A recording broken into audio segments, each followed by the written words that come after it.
Welcome to a new video on my home automation series, and today I will be reviewing another Shelly product. This is the Shelly 2.5, which is a 2-channel smart relays or smart switch. If you're new to Shelly, I have a Shelly overview video, so if you want to understand a little bit more about the whole ecosystem and then some of the basic features of most of these devices, then you can watch my overview video. I'm going to leave a link in the cards and also in the video description. But today we are going to focus on the Shelly, so I'm going to be talking more about how this unit gets used and what are the main features of that, and we are going to look at the app and how you can control it and how you can set it up. And as you can see, well, it says on the box here, it's a double relay switch. So with these two outputs you can control, let's say, 2 lights, or maybe you can control a double wall socket. But because it has 2 outputs, it can also be used for a shutter controller, so like rollers, blinds, or curtain motors, which need to open up or close down or come on up and down. And of course you would be able to do this with any smart switch which has 2 outputs, but this particular unit has special features built into it when you are using it with shutters. So there is basically 2 main modes of operation: one when you are using the outputs as 2 individual outputs, and the other one when you are using it in a shutter mode. So then the UI slightly changes and you get more features which are specific to the shutters. I will go over to these later in the video in more details, so yeah, stay tuned. Probably it's going to take some time. If you look at the main features, just like with any Shelly product, this is multi-voltage, so it works from 110 to 240 volts, and the 2 outputs are 2 times 10 amps, so it's not the 16 amp as the Shelly 1PM, so just make sure that you have a note of that.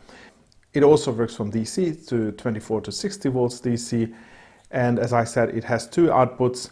It has power management or power monitoring functionality on both of the outputs separately, so it can measure the power consumption on output 1 and output 2 separately. It does the usual features of monitoring it, storing it, so you can view the current consumption. You can go back to like yearly, monthly, daily, whatever. Just like with any Shelly products, it has a header at the back, so you would be able to flash it with a custom firmware as well. And the added security feature, besides that it complies with most of the European electricity regulations, that it also has a built-in temperature sensor, which means that if this unit overheats, it's able to shut itself off to protect itself and also protect your house for that matter. Because it's small size, the main intended application that you would have this in your wall socket just behind your switch. So this is why it is so small, and probably this is why it is important to have some of the thermal management so it doesn't get overheated in a small confined space. In the box you are getting the device. Obviously you get it in this box. I've mentioned in my previous video, but Shelly comes from Altair Coop Robotics. That's a company in Bulgaria. So this is manufactured in the European Union, not in China. And you are also getting a small leaflet, and I just can't find it at the moment. It just contains a QR code to the Facebook group. So if you have any issues, you can go to this Facebook group and ask questions. And besides that, there is a leaflet, and it is all in one single language. So this is all in English. So there is a fair amount of information available here. Of course, most notably is how to wire it up in various scenarios. So if you want to use it as 2 independent outputs to control lights, how you would use it if you would use it in an AC or a DC configuration, and also most importantly how you would configure it if you want to use it as a blind motor or shutter motor. Before we head over to my bench and I show the actual setup, I just wanted to show the wiring here in a simple PowerPoint presentation, because actually, as you can see, there are quite a few connections on a Shelly 2.5, so there is a lot of wiring involved, and I can't really make it as neat as I can make it in PowerPoint. So let's just look at the basic setup. I used blue for neutral and the black for live. And I know that in some regions the live is usually brown, or it can be black or brown, and I think in the US the neutral is usually white. But Yeah, just bear with me. So for me, that's the neutral and that's the live. And I've used various colors just to show how the switch is connected and then how the outputs are connected. But please be aware that all the switches are connected to live, and also, well, obviously the outputs are connected to live. So don't use like small, push buttons that you would use for electronics project. It has to be something which can handle mains voltage. So you have the neutral line, and that's connected to the N terminal, and of course it's connected to the lamps or whatever device that you are controlling. And then the live gets connected to quite a few outputs. So you have two live outputs here. So you would connect the live to both of them here on the Shelly, and also you connect the live to your live switches. And the other connection of the switch goes into the SW2 or the SW1 connection. And the switch output goes from the O1 and the O2 outputs into the device that you want to control. For example, the two lights. I think it's simple enough, but yeah, as you can see, there is quite a lot of wires involved, and everything is basically doubled because you have, two switches and two outputs. The setup becomes a slightly bit simpler if you are planning to use the Shelly to control some outputs. So let's assume you have some devices that you want to switch remotely. Let's say you don't even need the actual physical switches. So you can just hide the Shelly 2.5 between your wall socket for, let's say, like a double pigtail or for a double main socket. And in this case, the setup is again fairly similar. So you have the neutral connection, which obviously goes to your socket's neutral input. It also goes to the N terminal of the Shelly. You have the live coming in, you connect it to the two live terminals, and then basically the output one goes to the one of your receptacle, and the O2 goes to the other receptacle.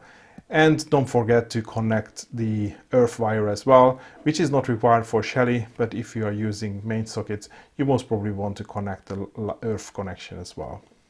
And these are the two cases I wanted to highlight regarding how the Shelly 2.5 operates in the relay mode. But also you have the shutter mode or the blinds mode. And here I use this picture to represent a shutter motor. This comes in various shapes and sizes, and it's going to be different if you are using, let's say, curtain motors to open up, or if you are using like, metal shutters, when probably it's going to be a much sturdier device.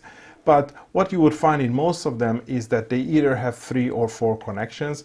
They usually have a neutral, common neutral input. They have 2 live inputs as well. So one for, going up or opening, and the other one is for going down or closing. And again, depending on the model, you might need to connect the earth wire separately. The earth is not required for the Shelly, so that usually goes straight to your device. Blue is neutral, so it gets connected to your device and gets connected to the neutral line. The live gets connected to the 2 live terminals here, and also it gets connected to your switch. So again, I'm using a shutter switch here, which would have 1 input and then 2 outputs. So that input is connected to the mains live line, and the 2 outputs goes into the the SW1 and the SW2 inputs of the Shelly. And the 2 inputs for the blind motor gets just connected to O1 and O2. And that's it. I created my first test setup now, so you can see the Shelly 2.5 here, and there is all sorts of wires everywhere, so it's really hard to show which is going to where. So I'm glad that I did the PowerPoint presentation about the the different wiring options. But I have some regular switch here, so basically an on-off switch, 2 gang, and I have just 2 light bulbs, so we can see what the output is. And I have the app open as well, and as you can see, I can operate both of the outputs from here. And if I would do it manually, so as I said, this is like the sort of like the old style flip switch. So if I do that, then the output switches state, and I can turn it off as well. And similarly what I said in the 1 p.m. So in the current setup, the Shelly is set up to use a not a momentary, but a toggle switch. So if I switch it using the physical switch, so this is that position. For me, it's a done position. That's the sort of the open position. And if I now turn it off in the app, and if I flick it again, nothing is going to happen because That's the off position of the physical switch. And if you don't really like how that works, then we can go into the details, we can go into the settings, and we can change the button type to edge switch. And just to make the two work the same way, I'm going to execute the same change or do the same change for the other one as well. Good. So now what happens? I can switch it on. And if I switch it off now, and I come to the switch again, then when I flick the switch to the other position, then the output changes state. But now the two outputs are sort of out of sync, so the upper position of the left switch is on and the lower position of the other switch is on. So you can make up your mind which option you like it both, whether the physical switch represents the physical state of the output, or every time you change the switch, then it changes status. I'm back with a new setup now, and the only thing I've changed is I changed the switch. So I still have a 2-gang switch, but instead of the regular rocker switch, I have momentary switches, which is going to cause a funny end result, because if I press the switch, then the outputs would only go on as long as I press the button. So this is like your regular doorbell switches. So you press it and then it returns to the open state. So in order to use this, we just need to reconfigure these devices. So if I go into the settings of the first output and I change the button type to momentary, and if I do the same for the other as well, and second one, settings, button type, momentary, then if I go out, now if I press it, then it switches the state, and the physical state of the switch is always the same. So even if I turn it off from here, I can switch them on again. So this is fairly easy, nothing really special about that. Let me also show you something about these momentary switches, which could be an interesting use case. Let me turn these off for the time being. I go into the settings and I go into timer and set a 5-second auto off functionality for switch 1. So this is the output 1, which is, it's hopefully this one, I'm not really sure. Yeah, that's one. So now you can see that after 5 seconds it automatically switches off. But if I go back to the setting and I go to select settings again, and I select the button type, and if I select activation switch, as you can see, it says that every time it receives a signal, then it's going to reset the timer for the auto off. So if I go out and if I use the switch again and we wait for 5 seconds, then it's going to turn off, as we would expect. Yeah, it just happened. But if I do this again, and within that 5 seconds I press the button again, and maybe I just do it again, then what we will notice that the countdown always restarts. So this output will switch off 5 seconds after the last time I press the button. So this can be an interesting setup for, I mean, the only other thing I can think of is really like these communal hallways where you have, the switches, these type of sort of like ring switches that you press it and then the hallway lights will come on for 10 minutes and then it will turn off. If you press it again, then that 10-minute counter will just restart, and it will switch off sort of like 10 minutes after the last time the button was pressed. So that's nice. And as you can see, you can go, really to the extremes, because these button types are configurable for each of the outputs separately, and also the auto off is configurable for each of the output. So if I turn both of them on, you will notice that only channel 1 goes off, the other one stays on, because for this one I haven't configured auto off. But I think the most interesting functionality for the Shelly 2.5, and I think this is why it's called the 2.5, because Of course, it has two outputs, so it must be called a Shelly 2, that it has an additional function that it can also operate a blind motor. And for this scenario, you usually have these type of switches. So you just have two momentary switch. One is going to be up and down. And the motors usually have two live inputs. So these are going to be simulated by these two light bulbs. So let's just assume that if this light bulb is on, then the blind goes up. And if this light bulb is off, then the blind goes down. And in order to configure it, again, you go into the settings and you go to settings, and then you look at the mode, and then you select from the regular relay, which is good for lights and sockets, as it says on the screen, you select the roller shutter. It's going to take some time. And what you see now, that instead of having two outputs and having just a switch button, now the two outputs of the Shelly 2.5 combine to one single output, because you are controlling a shutter with these two outputs. So you can see that the screen has changed as well. So instead of the two on-off switches, now we have one which is like open. So this is when the shutter goes up. You can pause it, and then you can also move it down. So the two outputs are never going to be on, because obviously your shutter either goes up or goes down. And you can do the same from the switches as well.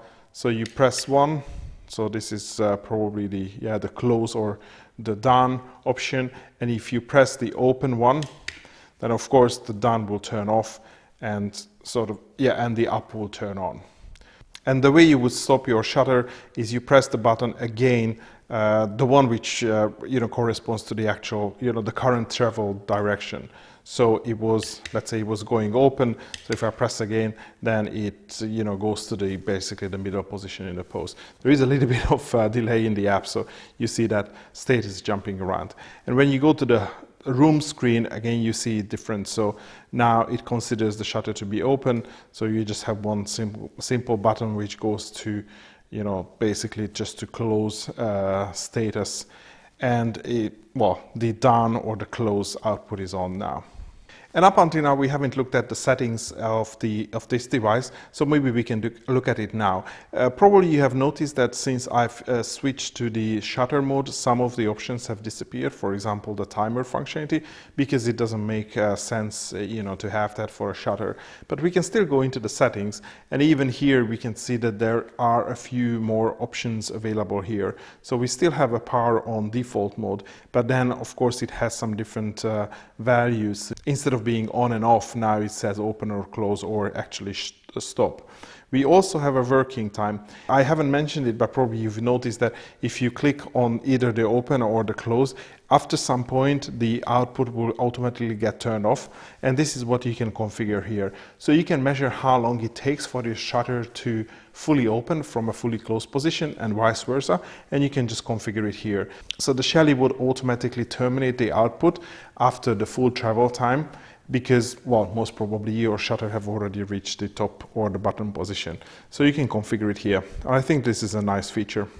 You have an option to change the input mode as well. So at the moment I configured it that I have a separate open and a close button, and this is how we used it, but you can configure it to one button type as well. The button type, you can again configure various different button types. I think this toggle one works fine for this particular setup, and this is most probably the type of switch that you would buy for a shutter control. You can also swap the inputs, so if you have wired them incorrectly, then you can just swap them over. That's actually nice. Of course, if you have wired the motor itself incorrectly, the other way around, instead of changing the wires, you can change the direction in the app as well. We have seen the modes, so that's the two basic modes. I've just changed to shutter mode, so let's just leave it like that, and I can go through the settings first. The next one is the position controls, and that's something that works with the working time that we have configured here. So because the unit knows how long it takes for the shutter to go up and down, it can actually track where the shutter is most probably. So when you move something all the way up, then it knows that it's in the up position. So let's say if that 20 seconds elapses, then most probably your shutter is in the topmost position. And if you don't move your shutter down all the way down, let's say you press down and after 10 seconds you press it again so the shutter stops, then assuming that it takes 20 seconds to go fully up and down, if only 10 seconds have passed, it can assume that your shutter is somewhere halfway between. And that's what you can calibrate here. I don't want to go through this because, well, I don't have a shutter motor anyway, so you can just read up the documentation how it's done. And the rest of the thing is, fairly standard stuff. You can look at the firmware if it needs updated. You can set your geolocation, do a factory reset, or reboot the device. And in the device information, look at some other stuff like what's the device ID and the Wi-Fi network that is connected to.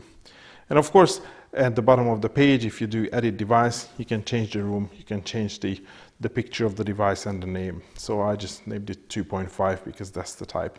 Some of the other features are similar to what we have seen before, let's say in the 1 p.m. So you still have weekly schedules enabled, even if you are in the shutter mode. And here, besides specifying the time and the day of the week, you can select the command, and the command is not going to be on and off, but of course it's going to be open or close. Or if you have done the calibration correctly and the working time, you can even specify how much it should open or close. So maybe when you wake up, you can just have it to, come up to 10%. So just let some light in, and then, after half an hour, you can, open your shutters fully. So that's actually very nice. Of course, it needs calibration to work properly. So that's the schedule. Internet security, I think it's going to be pretty much the same what we have seen on other devices. So you can set up what Wi-Fi to connect to. You have a backup Wi-Fi, so if you have two Wi-Fis in separate places of the house, you can set up the second one in the backup so you can automatically connect that one if the first one doesn't work for any reason. It also has its own website where you can do all the controls. You can set up authorization on that. If you untick it, then, well, everyone have access to that website. Of course, it's a local website, not like something on a public internet. And here you can enable or disable the cloud. So nothing special here. I mean, nothing special which is specific to this device. The next option we have available in the app is safety. And that's going to be quite similar to what we have seen in the 1 p.m. And most of these safety features are going to work around the fact that this monitors the power consumption on each of the output. So you can set like a global maximum power protection. And I think this is a good idea to set it to, whatever is rated for your particular blind motor. So if it's rated for 20 watts, then, if the maximum power protection is above 20, let's say 21 watts, then, well, probably something is wrong and it's probably better to turn it off. So it's the same option that we have in the, let's say in the 1 p.m. We also have obstacle detection. And here you can set whether you want to trigger on when it's opening or closing or when it's moving in general in any direction. And the obstacle detection also works on basically power consumption. So when you operate your blind, you just go out to out of the setting and you look at how much current is being drawn, how much is the power consumption by the motor when it's it's a normal operation. Let's say when it goes up or goes down. Here you can set in what power threshold you consider that to be an obstacle, and also you can set like an activation delay. So again, let's say that your blind motor draws about, 15 watts when it's, pulling your blinds up. Then you can probably set it to like, maybe 17.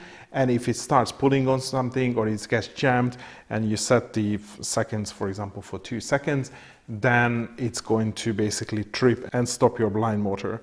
And actually you can find a video from Shelly on how they have done the same thing. And in that video, instead of using the blind motor, they're using a motor which closes and opens the curtain. And then the lady just pulls on the curtain or just basically holds the curtain and it stops opening the curtain. So that's actually a very smart feature. But I'm just going to disable it because, well, I'm not using a real setup. And you also have this safety switch option. And I'd just say probably just read about this a little bit more online on how that works. And it only works in a one button mode, which I haven't configured because I think this particular setup and the settings work best for the type of switches that I have here. Next option is actions. And in the action, you can configure Shelly to call a URL when the shutter is opening or when the shutter opens or closes, or when it's being stopped. So it basically just calls an HTTP URL, and you would be able to use this to to configure one Shelly to directly communicate to another outside the app or outside any other integration softwares. So in the application settings, we have the usual suspects. So if you really want to, you can exclude this device from the overall consumption calculation for the room or the house, and you can also enable a separate PIN. So you can only operate it if you enter a PIN code. And I think we have seen the settings.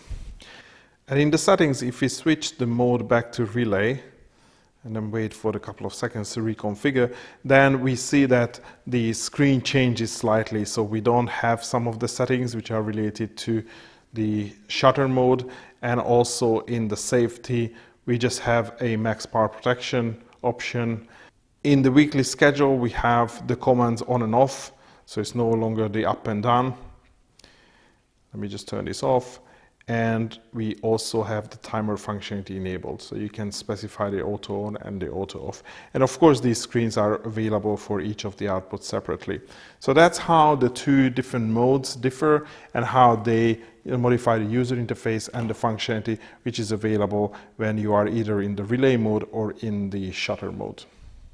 I don't want to spend too much time on it, but I also mentioned previously that besides the app, you also can control this device directly through the website, which actually this device generates.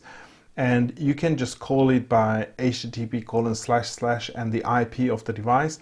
But each Shelly device have also their names. So for this Shelly 2.5, it's going to be Shelly Switch 25 dash and a unique ID for each of the device. And you can see this unique ID in the device information in the app as well. But here you are getting almost the same UI and most of the features that you get in the app as well. So at the moment it's configured as a relay, so we have the two outputs and you can switch them on, and of course the status comes on, and after a couple of seconds you also see the power values as well.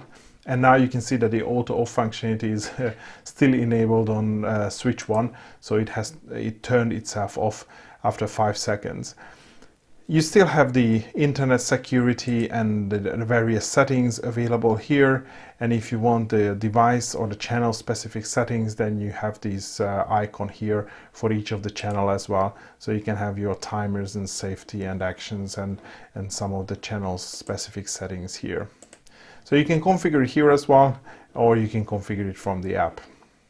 There is one option here which we haven't seen in the app, which is this advanced developer settings, where you can enable the MQTT options, but if you do that, you are going to lose the cloud option. So you can either have cloud or MQTT, but the REST API, so this website and the cloud option always works. So at the moment it's enabled. I can disable it from here if I want to, but I just want to keep it with the cloud option enabled as well, at least for the time being. So this is the local control by calling the website which is running on the device. That was my review of the Shelly 2.5. Thanks for watching, and hopefully see you in the next video.